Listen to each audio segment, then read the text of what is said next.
अस्सलाम वालेकुम काश्तकार भाईओ, एक मसला ਤੁਹਾਡੇ ਨਾਲ ਡਿਸਕਸ ਕਰਨਾ ਹੈ। ਸਟ੍ਰਾਬੇਰੀ ਦੀ ਫੀਲਡ, ਸਟ੍ਰਾਬੇਰੀ ਦੇ ਜਿਹੜੇ ਕਾਸ਼ਤਕਾਰ ਨੇ ਉਹਨਾਂ ਨੂੰ ਇਸ ਦਫਾ ਸਟ੍ਰਾਬੇਰੀ ਨੂੰ ਫਰੂਟਿੰਗ ਜਿਹੜੀ ਹੈ ਫਲ ਬਹੁਤ ਕਮ ਲੱਗਾ।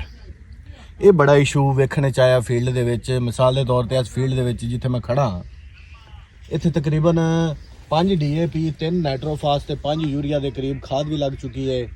ਮੁxtਲਫ ਸਪਰੇਵਾਂ ਹੋ ਚੁੱਕੀਆਂ ਨੇ, ਟਾਨਕ ਵੀ ਹੋ ਚੁੱਕੇ ਨੇ, ਲੇਕਿਨ ਫਰੂਟਿੰਗ ਉਸ ਹਿਸਾਬ ਨਾਲ ਜਿਸ ਹਿਸਾਬ ਨਾਲ ਹੁੰਦੀ ਹੈ ਉਸ ਹਿਸਾਬ ਨਾਲ ਮਜ਼ਾ ਨਹੀਂ ਆ ਰਿਹਾ।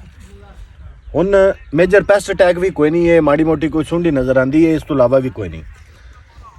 ਆਲਦੋ ਹੁਣ ਨਵੇਂ ਫੁੱਲ ਚੁੱਕ ਰਿਹਾ ਹੈ, ਲੇਕਿਨ ਮੈਂ ਤੁਹਾਨੂੰ ਇੱਕ ਸੁਜੈਸਟ ਕਰਨਾ ਚਾਹੁੰਦਾ, ਖੁਰਾਕ ਫਲੱਡ ਦੇ ਵਿੱਚ ਤੇ ਸਪਰੇਅ ਦੇ ਵਿੱਚ ਅਗਰ ਉਹ ਕਰ ਦਿੱਤੀ ਜਾਵੇ ਤੇ ਉਹਦੇ ਨਾਲ ਕਾਫੀ ਜ਼ਿਆਦਾ ਫਰੂਟਿੰਗ ਦੇ ਵਿੱਚ ਫਾਇਦਾ ਮਿਲੇਗਾ।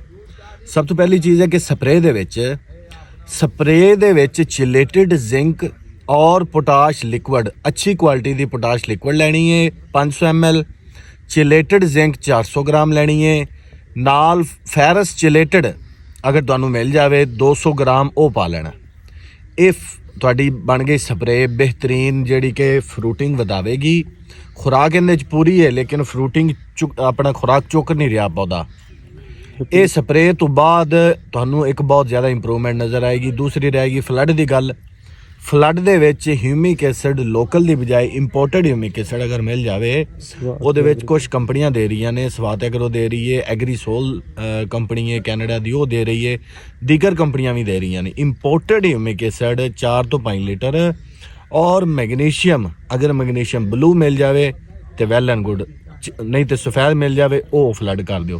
ਇਹ ਦੋ ਚੀਜ਼ਾਂ ਮਿਲਾ ਕੇ 5 ਕਿਲੋ ਮੈਗਨੀਸ਼ੀਅਮ ਤੇ 5 ਲੀਟਰ ਹਿਊਮਿਕ ਐਸਿਡ ਇੰਪੋਰਟਡ ਕੋਈ, ਇਹ ਤੁਸੀਂ ਫਲੱਡ ਕਰ ਦੇਣਾ ਹੈ। ਔਰ ਸਪਰੇਅ ਦਾ ਤੁਹਾਨੂੰ ਮੈਂ ਕੁਲੀਆ ਦੱਸ ਦਿੱਤਾ। ਇਹ ਦੋ ਚੀਜ਼ਾਂ ਕਰੋਗੇ, ਉਸ ਤੋਂ ਬਾਅਦ ਹਫਤੇ ਤੋਂ ਬਾਅਦ ਅਸੀਂ ਤੁਹਾਨੂੰ ਬਜ਼ਾਤੇ ਖੁਦ ਵੀ ਰਿਜ਼ਲਟ ਦਿਖਾਵਾਂਗੇ। ਲੇਕਿਨ ਇਹ ਹੈ ਕਿ ਤੁਸੀਂ ਆਪ ਵੀ ਗਵਾਹ ਬਣ ਜਾਓਗੇ ਕਿ ਇਹਦਾ ਕਿੰਨਾ ਜ਼ਬਰਦਸਤ ਕਿਸਮ ਦਾ ਫਰੂਟਿੰਗ ਦਾ ਇੰਪੈਕਟ ਆਇਆ। ਫਰੂਟਿੰਗ ਤੇਜ਼ੀ ਨਾਲ ਵਧੇਗੀ, ਪੌਦਾ ਗਰੋਥ ਕਰੇਗਾ ਇਨਸ਼ਾਅੱਲਾ। अस्सलाम वालेकुम।